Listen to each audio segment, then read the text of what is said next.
जय हिंद फ्रेंड, आपका स्वागत है आपके अपने यूट्यूब चैनल आइज माइंड पे। आज हम जो चैप्टर पढ़ने वाले हैं उसका नाम है इलेक्शन कमीशन। बहुत ही इंपॉर्टेंट क्वेश्चन है, हर एग्जामिनेशन में इससे क्वेश्चन आना तय है। तो पहला पॉइंट जो हमारे पास है, article 324 to 329 part 15 of the Indian constitution related with electoral system. According to the Article 324, there shall be an election commission which is permanent and independent body.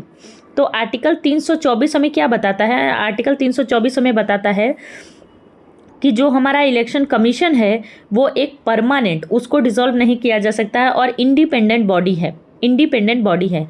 Commission is responsible for superintendence, direction, control of conducting the election of the parliament, state assembly, president and vice president, है ना। तो जो हमारा commission है, जो हमारा election commission है, वो रिस्पॉन्सिबल किस चीज़ के लिए है कि वो पार्लियामेंट के इलेक्शन के लिए, स्टेट असेंबली इलेक्शन के लिए, प्रेसिडेंट के इलेक्शन और वाइस प्रेसिडेंट के इलेक्शन के लिए भी रिस्पॉन्सिबल है। Election commission is consist of chief commissioner and other election commissioners, the number being decided by the president time to time, है ना। तो जो ये कमीशन है इसमें एक चीफ इलेक्शन कमीशन होता है और अदर इलेक्शन कमिश्नर्स होते हैं, और इनका नंबर क्या होगा, ये कौन डिसाइड करता है? पार्लियामेंट डिसाइड नहीं करती है, ये प्रेसिडेंट डिसाइड करता है। क्योंकि जब ऑप्शन आएगा ना तो ऐसे ही आएगा कि पार्लियामेंट डिसाइड करती है, कि प्रेसिडेंट डिसाइड करता है, कि गवर्नर डिसाइड करता है, कि वो इंटरनल डिसाइड करते हैं, कि जज डिसाइड करता है। तो आपको याद रहना चाहिए प्रेसिडेंट डिसाइड करता है। Next, chief election commissioner and other election commissioner are appointed by president. तो चीफ इलेक्शन कमिश्नर साहब और अदर इलेक्शन कमिश्नर्स प्रेसिडेंट के थ्रू अपॉइंट होते हैं। Till 15 October 1989 there was only one election commissioner, but on 16 October 1890 two more additional election commissioner were appointed for the first time. 15 अक्टूबर 1889 तक ऐसा होता था कि सिर्फ एक इलेक्शन कमिश्नर होते थे, लेकिन 16 अक्टूबर 1989 से ऐसा हो गया कि एडिशनल भी अपॉइंट होने लगे। एक प्रेजेंट का हाल क्या है? प्राचीन सिनेरियो बहुत ज़्यादा जानने की ज़रूरत नहीं है, बट एक लाइन ये यहाँ से टिल 15 अक्टूबर 1989 तक एक ही चीफ कमिश्नर था, इतना जाना ही काफ़ी है। एट प्रेजेंट का क्या है? At present there are 3 election commissioner in the 3 election commissioner in the election commission. They have equal power and their salary and park are same as that of the judge of Supreme Court.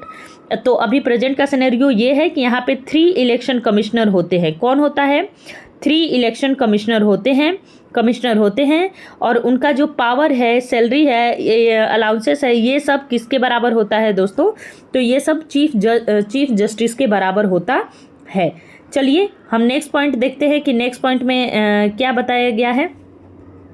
यहाँ पे उनके tenure की बात की गई है। तो tenure उनका 6 ईयर होता है और एज 65 ईयर तय की जाती है। जैसा भी हो, जो भी अर्लियर है, विच एवर इज अर्लियर, वो तय किया जाता है। Chief election commissioner can be removed from his office only in the manner on the ground of prescribe for removal of the जज of the Supreme Court, article 324 clause 5।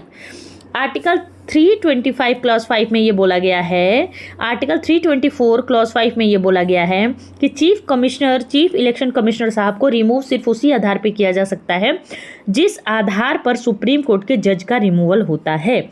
अब supreme court के जज का रिमूवल किस आधार पे होता है? तो हमने पढ़ा है कि उनका आधार है मिसबिहेवियर और इनकैपेसिटी, की कैपेसिटी नहीं हो और उनका कैपेसिटी हो और उनका वो मिसबिहेव करते हो। सेम वही कंडीशन यहाँ पे। अगर आपने सुप्रीम कोर्ट वाला चैप्टर नहीं पढ़ा है, वो वीडियो नहीं देखा है, तो हमारे चैनल पे वो वीडियो पहले से ही अपलोड है, आप जाके देख सकते हैं। इलेक्शन कमिश्नर और the state election commissioner can be removed by the president on the recommendation of chief election commissioner, है ना। तो इलेक्शन कमिश्नर और स्टेट इलेक्शन कमिश्नर ये दोनों प्रेसिडेंट के द्वारा दोनों रिमूव किए जा सकते हैं प्रेसिडेंट के द्वारा, अगर वो चीफ इलेक्शन कमिश्नर उनको प्रेसिडेंट को ये रिकमेंड करता है कि इलेक्शन कमिश्नर्स और स्टेट इलेक्शन कमिश्नर ये रिमूव किए जा सकते हैं प्रेसिडेंट के द्वारा, अगर उनको चीफ इलेक्शन कमीशन ऐसा रिकमेंडेशन देता है। Notification for the election of the Lok Sabha and Rajya Sabha is issued by the president and for the state legislative assembly by the governor. Notification किसके द्वारा जारी होता है राज्यसभा लोकसभा का? प्रेसिडेंट के द्वारा। और स्टेट लेजिस्लेटिव का किसके द्वारा? स्टेट लेजिस्लेटिव असेंबली का गवर्नर के द्वारा। Again article 326 mention the provision of the adult suffrage right to vote in India is the statutory right. इसको याद कर लीजिएगा, ये सिंगल लाइन ही क्वेश्चन है ना। चलिए अभी नेक्स्ट पॉइंट देखते हैं। नेक्स्ट पॉइंट में ये बताया गया है, as for the right to vote was described from 21 year to 28 year by the 61st Constitutional Amendment Act 1988। तो जो एज था वोटर्स का कि 21 से 18 किया गया कब? 61 कॉन्स्टिट्यूशनल अमेंडमेंट एक्ट 1988 को, और वो इफेक्ट में कब आया? 28 मार्च 1989 को। The election to the local body like panchayati raj and municipality being conducted by the state election commission. Panchayati raj और म्यूनसिपैलिटी का इलेक्शन कौन कराता है? स्टेट इलेक्शन कमीशन कराता है। द डेलिमिटेशन कमीशन, याद रखिएगा नाम, अक्सर इस नाम को सब भूल जाता है। The delimitation commission is the commission established by government of India, और इसका मेन टास्क क्या है? To redraw the boundaries of various assembly and Lok Sabha constituencies based on recent census। तो सेंसस के आधार पर सबके सारी लोकसभा की कॉन्स्टिट्यूएंसीज जो है उसका और अपनी असेंबली का इन लोगों को जो बाउंड्रीज है, जो चीज़ें हैं उसको तय करने के लिए। टिल नाउ अभी तक delimitation commission has been set up for 5 time. तो ये 2020 तक का डेटा यहाँ है।